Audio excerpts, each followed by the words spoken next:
এমন একটা সময় জাহিলি যুগের মধ্যে নারীরা ছিল অর্ধউলঙ্গ, অর্থাৎ নারীরা তাদের চেহারার প্রদর্শনী করে বের হতো।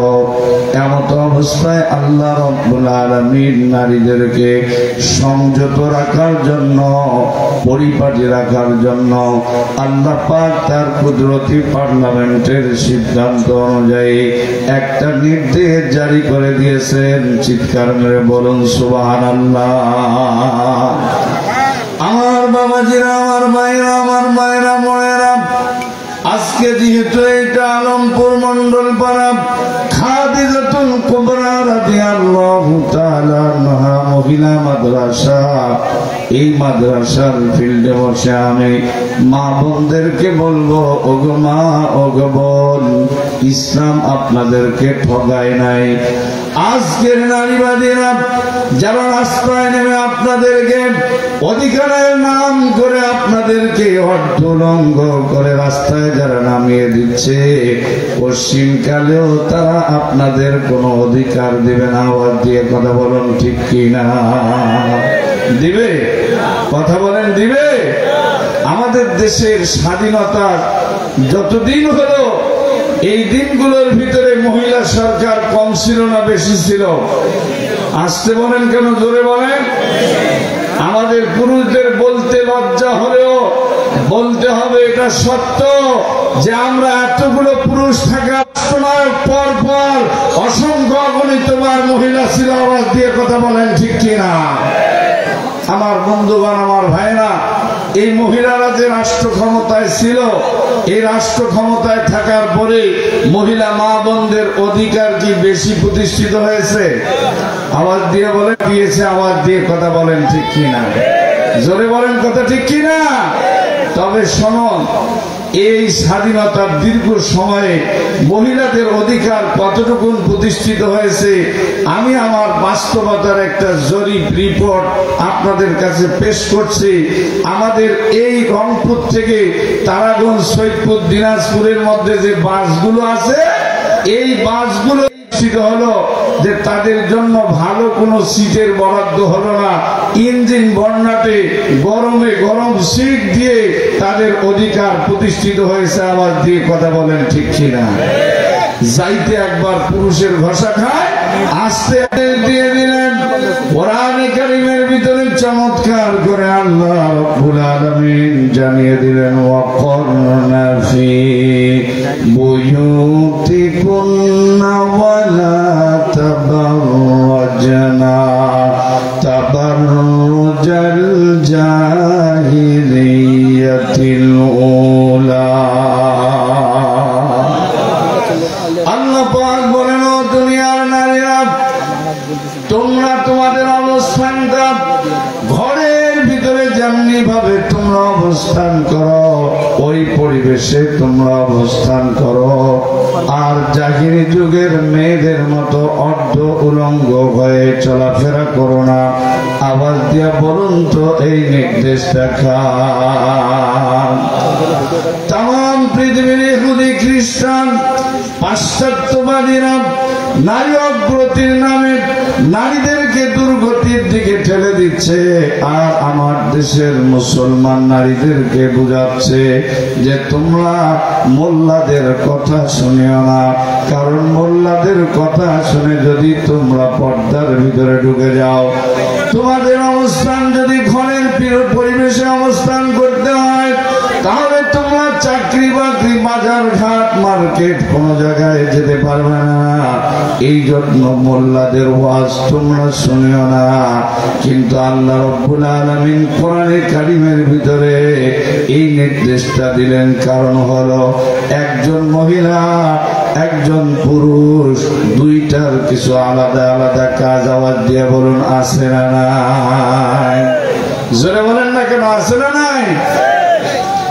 আজকে আমাদের সমাজের ভিতরে এক শ্রেণীর পুরুষ মানুষ তারা রাস্তায় নেমে মহিলাদের সমান অধিকারের জন্য তারা রাস্তায় নেমে গেছে, এবং দাবি করতেছে আমার দেশের মহিলাদেরকে সমান অধিকার দিতে হবে। আমি আপনাদের কাছে বলতে চাই যে পুরুষেরা সমান অধিকার চায়, সমান অধিকার চায়, যে নারীরা সমান অধিকার চায়, আমি তাদের উদ্দেশ্যে বলতে চাই তোমার বউ গর্ভের ভিতরে 2টা সন্তান ধারণ করেছে, তুমি যদি নারী পুরুষ সমান অধিকারের দাবিতে রাস্তার মধ্যে নেমে যাও তাহলে তুমিও তোমার গর্ভে অর্থাৎ তোমার পেটে 2টা সন্তান ধারণ করো। আওয়াজ দিয়ে কথা বলেন ঠিক কি না? সম্ভব? এই আয়াতের শানে তাফসীরে ইবনে কাসিরের ভিতরে আল্লামা হাফেজ ইমাদউদ্দিন রাহমাতুল্লাহ আলাইহি বলেন আল্লাহ পাক নারীদেরকে কোন কোন কারণে ঘরের ভিতরে থাকতে বললেন। নারী আর পুরুষ উভয় আলাদা আলাদা কাজের জন্য আল্লাহ তৈরি করেছে। পুরুষেরা ইনকাম করবে, নারীরা ঘরের ভিতরে বসে বসে খাবে এবং তাদের আলাদা কিছু স্পেশাল দায়িত্ব রয়েছে। এই দায়িত্বের কারণে আল্লাহ পাক ঘোষণা করে দিয়েছেন ও নারীরা তোমরা জাহিলি যুগে বেহাপনা মহিলাগুলোর মতো অর্ধ উলঙ্গ হয়ে তোমরা ঘোরাফেরা করো না। তোমরা তোমাদের ঘরের ভিতরে যে অবস্থান নিয়ে ঘোরাফেরা করো ওই অবস্থানেই তোমরা বসবাস করবা। আওয়াজ দিয়ে বলুন এই ঘোষণাটা কার?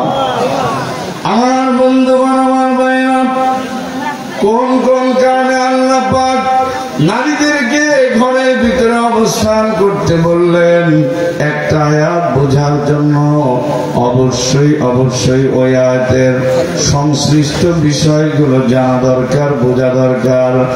আপনারা হয়তো অনেকেই মনে করেন এই যে ওয়াজ মাহফিল গুলো দেয়, মাইকের ব্যবস্থা করে, সামিয়ানার ব্যবস্থা করে, বক্তাদেরকে নিয়ে আসে, হাজার হাজার লক্ষ লক্ষ টাকা খরচ করে, এগুলোর তো কোনো প্রয়োজন হয় না।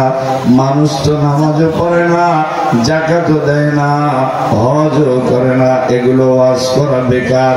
এমন সমালোচনা আপনাদের আলমপুর বাজারে আছে না নাই? আসতে বলেন কেন আছে না নাই? ওনার নাটকে কোনো অ্যালার্জি নাই, ওনার সিনেমায় কোনো অ্যালার্জি নাই, ওনার অপসংস্কৃতির অনুষ্ঠানে কোনো অ্যালার্জি নাই, কিন্তু কোরআনের মাহফিলে 10টা টাকা দেওয়া লাগবে, এই ব্যাপারে অ্যালার্জি আছে না নাই? ভাই আসতে কথা বলছেন কেন? জোরে বলেন আছে না নাই? কত মানুষ চার দোকানে বসে, এখন তো আর চার দোকানকে চার দোকান বলা যায় না, ওটা আমি আমার ভাষায় বলি ওটা গীবত খানা। কথা বলেন না কেন?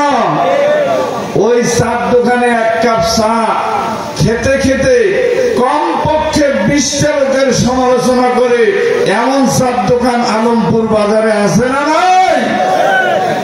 আমার বন্ধুগণ, আমার ভাইরা, ওই চার দোকানে বসে গল্প করবে আর কবে দেখো আব্দুল্লাহরে কতবার বলছিলাম, আব্দুল্লাহ হুসাইনি ভাইরে, আব্দুল্লাহর ভাই হাবিবুল্লাহ ভাইরে কতবার বলছিলাম ওয়াজ করার দরকার নাই, বেকার টাকা পয়সা লস, অথচ সে জানে না এই মজলিসের কত দাম। আওয়াজ দিয়ে কথা বলেন ঠিক কিনা? আমার বন্ধুগণ, আমার ভাইরা, আজকের এই মহিলা মাদ্রাসার মাহফিলে বসে আপনি কোন বিষয় আমল করেন আর না করেন, আজকের এখানে বসে দেখ আপনি যদি একটা কোরআনে কারিমের আয়াতের দর শিখতে পারেন, আমল করেন আর না করেন, এই একটা আয়াতে কারিমার দর যে আপনি শিখলেন, বুঝলেন, এতটুকু আমল করার কারণে বিশ্বনবীজি রাহমাতাল লিল আলামিন বলেন 100 রাকাত কবুল হওয়া নফল নামাজের সওয়াব বান্দা বান্দির আমল নামায় লিখে দেওয়া হয়। আরো জোরে বলেন না সুবহানাল্লাহ। শুধু এখানেই কেন্দ্র নয়, নবীজি রাহমাতাল লিল আলামিন বলেন এই মাহফিলে বসে আল্লাহর কোন বান্দা বান্দি যদি ফিকহি একটা মাসালা নিয়ে আলোচনা করে, অর্থাৎ গোসলে কয় ফরজ আওয়াজ দিয়ে বলতে হয়। কয় ফরজ? হ্যাঁ, অনেকেই বলতেছে না, মানে জানেই না গোসলে কয় ফরজ কি কি। হ্যাঁ, এই জায়গায় কবি নীরব। গোসলের ফরজ জানে না, উজুর ফরজ জানে না, কিন্তু খতিব সাহেব, ইমাম সাহেব, আলেম সাহেবের সমালোচনা করা ছাড়ে না, এমন লোক আছে না নাই? আসতে বলেন কেন? জোরে বলেন, আছে না নাই? আমি এক লোকের জিজ্ঞেস করছিলাম, ভাই গোসলে কয় ফরজ? কয় হুজুর ওটা কোনো ব্যাপার হলো, গোসলে 3 ফরজ। বললাম কি কি? কয় লঙ্গি, গামছা, সাবান। এ কি লঙ্গি, গামছা, সাবান কি গোসলের ফরজ জানে? কথা বুঝতেন না? আজকে আমাদের সমাজের অবস্থাটা হচ্ছে তাই, মুতিয়া পানি নেওয়ার নিয়ম জানে না, খতিব সাহেবের সমালোচনা করে বসে আছে। আওয়াজ দিয়ে কথা বলেন ঠিক কিনা? এগুলো হলো নিসারিয়া কুত্তাগুলোর মতো। নিসারিয়া কুত্তা দেখছেন?